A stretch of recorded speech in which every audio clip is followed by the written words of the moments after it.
Good morning. कसे आहात सगळे? सो काल सगळ्यांनी वोटिंग केलं ना, मी पण वोट करण्यानिमित्त माझ्या माहेरी गेले होते.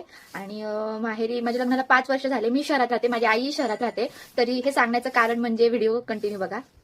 आणि मी वोट करण्यासाठी फक्त एक रात्रीसाठी गेले होते. आणि जाताना मी माझ्यासोबत फक्त कपड्यांची बॅग नेली होती. मी येताना आईने अशा बॅग भरून दिलेल्या आहेत. आणि मी शहरात राहते, आई शहरात राहते, तरीही आईने मला हे बेकरी प्रोडक्ट दिलेले आहेत. आणि रागवतो बोरणाने म्हणून हा सगळा खाऊ दिलेला आहे. आता आमच्या इथे पण सगळे हे चॉकलेट गोळ्या मिळणार. आई पण पुण्यात, मी पण पुण्यात. तर ही आईची माया बघा, हे आम्हाला सगळ्यांना आवडतं म्हणून. आता हे पेरू आमच्या शेतातले नाहीयेत, मार्केटमधले शेत. हे बेकरी प्रोडक्ट्स. आता हे गावरान मूग आमच्या शेतातले नाहीयेत, तर हे तिने मला दिलेले.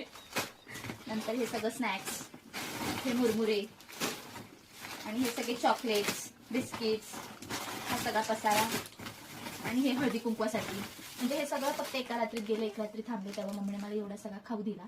आणि म्हणूनच म्हणतात की जोपर्यंत माहेरी आई आहे तोपर्यंत मुलीची पिशवी कधीच रिकामी येणार नाही. ते खरं आहे. तुम्ही पण रिलेट करता ना सगळे?